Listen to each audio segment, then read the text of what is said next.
നമസ്കാരം. സിദ്ദിഖ് രാജിവെച്ചു ഇന്ന് കാലത്ത് വന്ന ന്യൂസാണ്. അതായത് കുഷ്ഠരോഗത്തിൻ്റെ മേലെ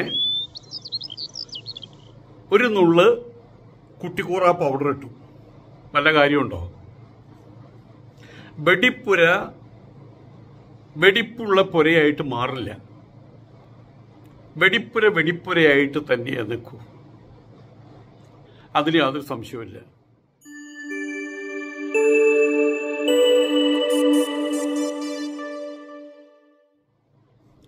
നമസ്കാരം. സിദ്ദിഖ് രാജിവെച്ചതുകൊണ്ടൊന്നും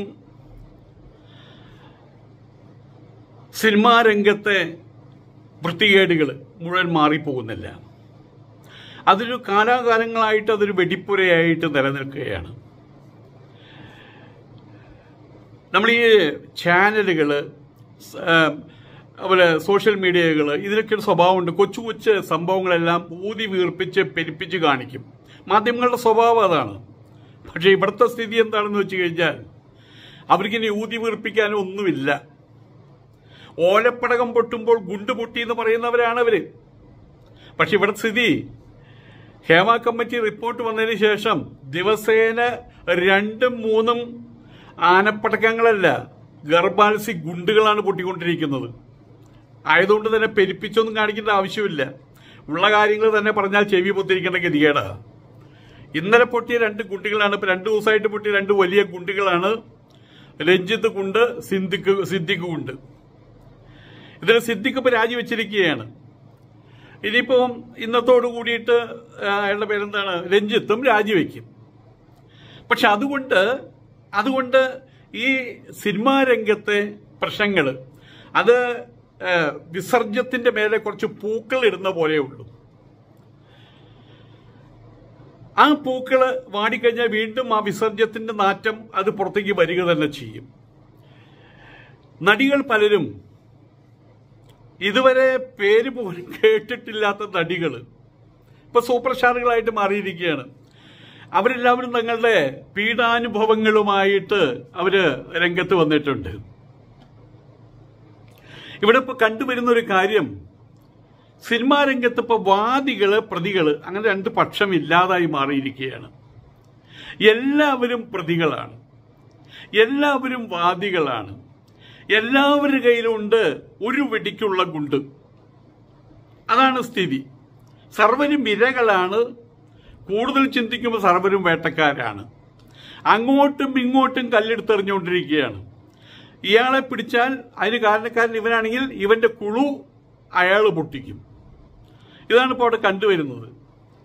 സിനിമാ കൂടാരത്തിലെ നാറ്റം സമൂഹത്തിലേക്ക് സംക്രമിക്കാൻ തുടങ്ങിയപ്പോൾ മാത്രമാണ്, എന്നേ തുടങ്ങിയ പ്രശ്നമാണ്. ഹേമ കമ്മിറ്റിയുടെ റിപ്പോർട്ട് 2019 ഇറങ്ങിയതാണ്.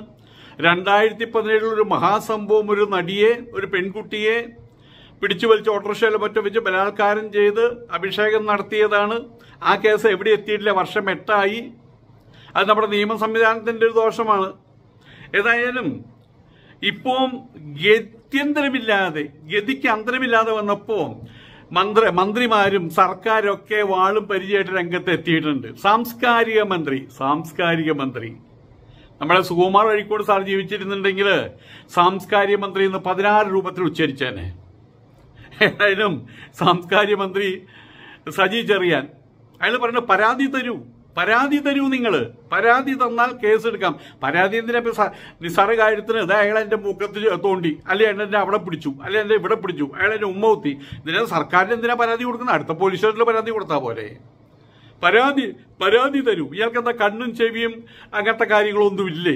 ഹേമ കമ്മിറ്റി റിപ്പോർട്ടില് നിറയെ പരാതികളാണല്ലോ. ആ പരാതികളുടെ ഭാഗമല്ലേ വെട്ടിമുറിച്ച് അവിടെ പുഴുകാൻ വെച്ചിട്ടുള്ളത്. ഇപ്പൊ സോഷ്യൽ മീഡിയയിൽ ജീവനോടുകൂടി ചലിക്കുന്ന ചിത്രങ്ങളായിട്ട് വന്ന് പറയുന്നുണ്ട് ഈ പരാതികളെല്ലാം തന്നെ. ഇനി അതിന്റെ വീഡിയോ കാണിക്കണം. അവിടെ ഉണ്ടായ സംഭവത്തിന് പിന്നെ ക്യാമറയും കൊണ്ടാണ് അവിടെ പോകുന്നത്. സംഭവം അതല്ല, തിന്ന ചോറിന് നന്ദി കാണിക്കണമല്ലോ. അതല്ല ഇപ്പൊ നമ്മൾ മനസ്സിലാക്കേണ്ടത്. അത് ഇത്രയും വലിയ പ്രശ്നമായിട്ട് പോലും ഇരകൾക്ക് എന്തെങ്കിലും ഒരു ഹീലിംഗ് അത് കൊടുക്കാതെ, സാന്ത്വനം കിടക്കാതെ വേട്ടക്കാരൊപ്പം നിൽക്കുന്നതിന്റെ ഉദ്ദേശം എന്താണ്? പ്രശ്നങ്ങളാകാതിരിക്കാൻ വെച്ച് വലിച്ച് നീട്ടുകയാണ് ചെയ്യുന്നത്. ഒരു പെണ്ണ് ഇത് വനിതാ മന്ത്രി നമ്മളുടെ ബിന്ദു അവരും പറഞ്ഞു പരാതി കൊണ്ടുവരട്ടെ. ഇപ്പൊ ഈ പവർ ഗ്രൂപ്പിലെ മന്ത്രിമാരും കൂടി നമ്മുടെ ഗുണേഷ് കുമാറും മുണേഷും അല്ലെങ്കിൽ മൊക്കേഷും അതല്ല ഉദ്ദേശിക്കുന്നത്. അതിലപ്പുറം സർക്കാർ തലത്തിൽ നിന്ന് വേറെയും പലരും ഉണ്ടെന്ന് അനുമാനിക്കണോ? ചെമ്പുകോഴിയുടെ സെയിൽ ടാക്സ് ആലോചിച്ച് നോക്കണം. ഇപ്പൊ ഇവിടുത്തെ നിയമ സംവിധാനം ഭയം തോന്നുകയാണ് വാസ്തവത്തിൽ. കാരണം ഒരു കായക്കൊല കെട്ടാൻ 3 വർഷം ചെയ്യില്ല. അപ്പോൾ ഈ വിചാരണയായി ഇതായി പോലീസായി ചാട്ടായി ഓട്ടായി എല്ലാമായി. ജാമ്യം ചിലപ്പോൾ കിട്ടിയെന്ന് വരില്ല, അവിടെ തന്നെ കട. ഇതാണ് സ്ഥിതി. പക്ഷെ ഇതിപ്പോ ചെമ്പുകോഴി അയാള് 28 ലക്ഷമോ മറ്റോ കേരള ഗവൺമെന്റിനെ പറ്റിച്ച കേസ്, ടാക്സ് വെട്ടിച്ച കേസ്, പോണ്ടിച്ചേരിയിൽ പോയിട്ട് രജിസ്ട്രേഷൻ നടത്തി ടാക്സ് വെട്ടിച്ച കേസ്, അതേക്കുറിച്ച് അതിപ്പോ നീട്ടി കൊണ്ടുപോകണത്. അതവസാനം ഒന്നുമല്ല 3 അല്ല എന്ന അവസ്ഥയിലേക്ക് എത്തുകയും ചെയ്യുന്നതാണ് കാണുന്നത്. അപ്പോൾ ഇവിടെ ശരിക്കും പണ്ട് ഏതോ ഒരു പ്രഗത്ഭൻ പറഞ്ഞ പോലെ വലയ്ക്കകത്ത് 8 വല കിട്ടും. എന്തിനു വേണ്ടിയിട്ട്? ആന പിടിക്കാൻ വേണ്ടിയിട്ടോ അല്ലെങ്കിൽ ഒട്ടകത്തെ പിടിക്കാൻ വേണ്ടിയിട്ടോ. അത് പറ്റില്ല. കൊച്ചു പ്രാണികൾ അതവിടെ നടക്കുന്നത്. വലിയ പ്രാണികളൊക്കെയും ആ വല പൊട്ടിച്ച് പുറത്തേക്ക് കിടക്കും. പിന്നെ പെണ്ണുങ്ങൾ എന്ന് പറയുന്ന പീഡനമേറ്റു എന്ന് പറയുന്ന പെണ്ണുങ്ങൾ ആകെ 2017 വഴിയിൽ വെച്ച് ബലാത്കാരം ചെയ്യപ്പെട്ട സംഭവം മാത്രമാണ് കേസായത്. അത് നേരിട്ട് നമ്മളുടെ സിദ്ദിഖ് ലാലിലെ സിദ്ദിഖോ മറ്റോ ലാലാണോ അതെ, ഉയരത്തിലുള്ള ആളുണ്ടോ സിനിമാടൻ, അദ്ദേഹത്തിനടുത്ത് ഓടിപ്പോയത് കൊണ്ടും PT തോമസ് ഇടപെട്ടതുകൊണ്ടും അത് ഒതുക്കി തീർക്കാൻ പറ്റില്ല. പോലീസ് കേസായി, അത് കോടതിയിൽ കേസായി, ഇപ്പൊ നീണ്ടുപോയിക്കൊണ്ടിരിക്കും. 8 വർഷമായി. അത് 8 വർഷമായിട്ട് ഇവിടെ എത്തിയിട്ടില്ല. അതിനുശേഷം നടന്ന പീഡനങ്ങൾ ഒന്നും വെളിയിൽ വന്നിട്ടില്ല. ആരും ഒട്ട് കംപ്ലൈന്റ് ചെയ്തിട്ടില്ല. നാട്ടിൻപുറത്ത് നമ്മുടെ വീടിന്റെ മുമ്പിൽ 4 കവലയിൽ ഏതെങ്കിലും ഒരു പെൺകുട്ടിയെ ഒന്ന് കമന്റ് അടിച്ചാൽ നെക്സ്റ്റ് പോലീസ് സ്റ്റേഷനിൽ കേസ് കൊടുക്കില്ലേ? ആലോചിച്ച് നോക്ക്. അതല്ലെങ്കിൽ അവളുടെ ആങ്ങളമാരോ അവളുടെ വീട്ടുകാരോ അച്ഛനോ ചേർന്ന് നേരിട്ട് കൈകാര്യം ചെയ്യില്ലേ? പക്ഷെ ഇവിടെ കാലാകാലങ്ങളായിട്ട് നിർബാധം നടന്നു വരുന്ന പീഡന പരമ്പര ഇപ്പോൾ ചെന്നെത്തി നിൽക്കുന്ന എവിടെയാ? ഹേമ കമ്മിറ്റിയിലാണ്. അതൊരു ട്രാപ്പ് മാത്രമാണ്. താൽക്കാലികമായിട്ടൊരു ശമനം ഉണ്ടാക്കി വെക്കലാണ്. അയ്യോ അതെ ഹേമ കമ്മിറ്റി, അതിനൊന്നും ചെയ്യാൻ കഴിയില്ല. ഇപ്പൊ അവർ തന്നെ പറയുന്നുണ്ട് ഹേമ കമ്മിറ്റി ഒരു അലങ്കാരം മാത്രമാണെന്ന്. അവർക്ക് കേസെടുക്കാനുള്ള അവകാശമില്ല. ഇവരുടെ പരാതികൾ, ഇവരുടെ അനുഭവങ്ങൾ ഏറ്റുവാങ്ങുക, അതവിടെ എഴുതി വെക്കുക. ഓ ഞങ്ങളത് ചെയ്തു, വിഷമിക്കണ്ട കേട്ടോ. ഈ കൊച്ചുകുട്ടികൾ നിലത്ത് ചിലപ്പോൾ വീഴുന്ന സമയത്ത് അമ്മമാർ വന്ന് ആ നിലത്തടിക്കും. അപ്പൊ കുട്ടിക്ക് സമാധാനമായി. നിലത്തടിച്ചിട്ട് വല്ല കാര്യമുണ്ടോ? കുട്ടിക്ക് അതറിയില്ല. കുട്ടിക്ക് വലിയ സമാധാനമായി. ഇതുപോലെ ഹേമ കമ്മീഷനായിരുന്നു, പിന്നെ അത് കമ്മിറ്റിയായി. അതിനിപ്പോൾ ഒന്നും ചെയ്യാൻ കഴിയില്ല എന്ന് അതിൽ പെട്ട ആളുകൾ, അതിൽ പറഞ്ഞ ആളുകളുടെ പേരുകളോ പറയപ്പെട്ട പീഡനം അനുഭവിച്ച സ്ത്രീകളുടെ പേര്, പീഡകന്മാരായിട്ടുള്ള ആളുകളുടെ പേരൊന്നുമില്ല. അതെല്ലാം വെട്ടിമുറിച്ച് മാറ്റി വെച്ചിരിക്കുക. ഇപ്പൊ കോടതി അത് ആവശ്യപ്പെട്ടിട്ട് പറയേണ്ടത് ദൈവത്തിനറിയാം എന്താവും സംഭവം എന്നറിയില്ല. ഏതായാലും നടപടിയൊന്നും 2019 ഈ സാധനം കിട്ടിയതാണ്. അതിന് പേരിൽ ഒരു നടപടി ഉണ്ടായിട്ടില്ല. ഇനിയൊട്ടുണ്ടാകാനും പോകുന്നില്ല. ഹേമ കമ്മീഷനാണോ ഹേമ കമ്മിറ്റിയാണോ അതിന് കൃത്യമായിട്ട് ഉത്തരവില്ല. കമ്മീഷൻ ഭയങ്കര സ്ട്രോങ് ആണ് അത്ര. അവർക്ക് നേരിട്ട് കേസെടുക്കാനുള്ള സാഹചര്യങ്ങളുണ്ട് അത്ര. അങ്ങനെ കേസെടുക്കേണ്ട സാഹചര്യങ്ങളിലേക്ക് എത്തിയപ്പോഴാണ് കമ്മീഷൻ കമ്മിറ്റിയായത്.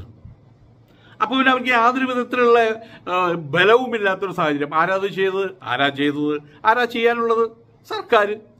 അവിടെ കൊടുത്ത മൊഴികളെ ഇപ്പോൾ പരാതിയായിട്ട് കാണാൻ പറ്റില്ല എന്നാണ് പറയുന്നത്. അതൊക്കെയാണ് തമാശകൾ. അത് സാക്ഷാത്കാരമാണ്, അത് അനുഭവങ്ങളാണ്, അത് വിശദീകരണങ്ങളാണ്. ഇതൊക്കെ എന്തിനു വേണ്ടിയിട്ടാണ്? 2 കോടി രൂപ മുടക്കിയത് എന്തിനു വേണ്ടിയിട്ടാണ്? അതും 8 വർഷം മുമ്പത്തെ 2 കോടിയായിരുന്നു. ആലോചിച്ച് നോക്കാം. അപ്പോൾ ഇപ്പോഴത്തെ 16 കോടി ആയിട്ടുണ്ടാവും. 8 വർഷം മുമ്പ് ഡോളർ 40 രൂപ കൊടുത്ത ഒരു ഡോളർ കിട്ടുമായിരുന്നു. ഒരു ഡോളറിന് 40 രൂപയായിരുന്നു.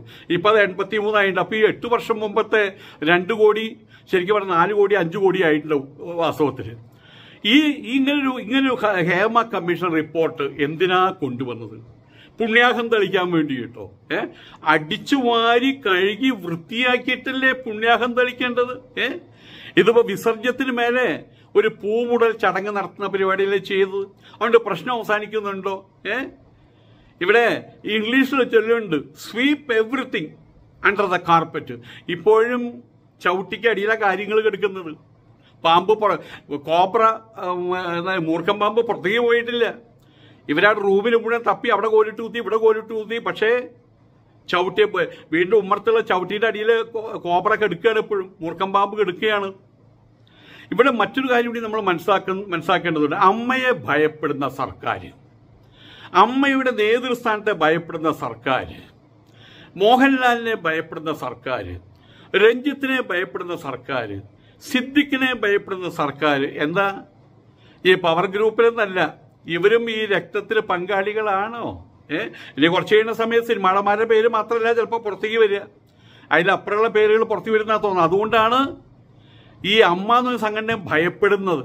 അതേപോലെ സാമ്പത്തിക കാര്യങ്ങളൊക്കെ ഉണ്ടായിരിക്കാം, ഒന്നും നമുക്ക് പറയാൻ പറ്റില്ല. ഈ അമ്മയെ ഭയപ്പെടുന്ന ആളുകൾ, അമ്മയെ എങ്ങനെയും കഴുകി വൃത്തിയാക്കാൻ ശ്രമിക്കുന്ന ആളുകൾ, WCCയെ ചവിട്ടിക്കൂട്ടാൻ കൂട്ടുനിൽക്കുന്നുണ്ട് ഈ സർക്കാർ. ഈ രക്തത്തിൽ സർക്കാരിനും അതിന്റെ മന്ത്രിമാർക്കും പങ്കുണ്ട് എന്നല്ലേ വരുന്നത്? ആലോചിച്ച് നോക്കുക. ഇപ്പൊ വേറൊരു രസം എന്താണെന്ന് അറിയാമോ? എനിക്കറിയാവുന്ന ഒരു ചോട്ടാമൂട്ട സിനിമാ നടനുണ്ട്. അപ്പൊ അയാളോട് ഞാൻ വിളിച്ച് സംസാരിച്ചപ്പോ പറയാ, എന്നെ ചേട്ടനാ വിളിക്കാം. ചേട്ടാ, എന്റെ പേരിൽ ഏതെങ്കിലും നടികള് തന്റെ പേരൊന്നും വരില്ലടോ, അങ്ങനെ പറയരുത് സ്വാമി, സ്വാമിയുടെ ഒരു അനുഗ്രഹം വേണം. ഏതെങ്കിലും ഒരു നടി എന്റെ പേരിലും ഇയാൾ എന്നെ പീഡിപ്പിച്ചു എന്ന് പറഞ്ഞാലേ എനിക്ക് രക്ഷയുള്ളൂ, എന്നാലും അതൊരു അന്തസ്സുള്ളൂ. പീഡിതരുടെ പട്ടികയിൽ തങ്ങളുടെയും പേര് വരാൻ വേണ്ടി പ്രാർത്ഥിക്കുകയാണ് ആളുകൾ. എന്നാണ് ആ സൂപ്പർ സ്റ്റാർഡം അവിടെ ശരിയായിട്ട് തിളങ്ങാൻ കഴിയുള്ളൂ. ഇപ്പൊ പേര് വന്നവർക്ക് എന്താ ഉണ്ടായത്? അന്തസ്സ് കൂടി, ഊർജം വർദ്ധിച്ചു, വീര്യം വർദ്ധിച്ചു. ആയതുകൊണ്ട് ചോട്ടാമ്പൂട്ട നടന്മാർ മുഴുവൻ പ്രാർത്ഥനയാ. ഏതെങ്കിലും നടി തന്നെക്കുറിച്ചും പീഡന പരാതി ഉന്നയിക്കണേ ദൈവമേ പറഞ്ഞിട്ടാണ് പ്രാർത്ഥന. പണ്ടൊക്കെ നമ്മൾ പറയാറില്ലേ, മറ്റേ ഒരു പാട്ടൊക്കെ ഉണ്ട്, അടുത്തോരമ്പലം വേണം എന്നൊക്കെ പറയണ പോലെ തറവാട് അങ്ങനെ ഒരു ആന വേണം എന്നൊക്കെ പണ്ട് അങ്ങനെയൊക്കെ ഉണ്ടായിരുന്നു. ഇപ്പൊ സൂപ്പർ സ്റ്റാർ ആകണമെങ്കിൽ 10 പീഡന കേസെങ്കിലും വേണം എന്നൊരവസ്ഥയായിട്ടുണ്ട്. ഇനി ഏതായാലും ഒരു കാര്യം ഉറപ്പായി, സിനിമാ നടിയാകണം. Not the point, not the point. Cinema നടിയാകണോ, ബ്ലാങ്ക് ചെപ്പ് ഒപ്പിട്ട് കൊടുക്കണം. ബ്ലാങ്ക് ചെപ്പ് ഒപ്പിട്ട് കൊടുക്കണം. അതിന് മുദ്രപത്രത്തിന്റെ അടിയിൽ ഒപ്പിട്ട് കൊടുക്കണം. എന്താ ഒപ്പിട്ട് കൊടുക്കണ്ടേ? എല്ലാത്തിനും തയ്യാറാണ്.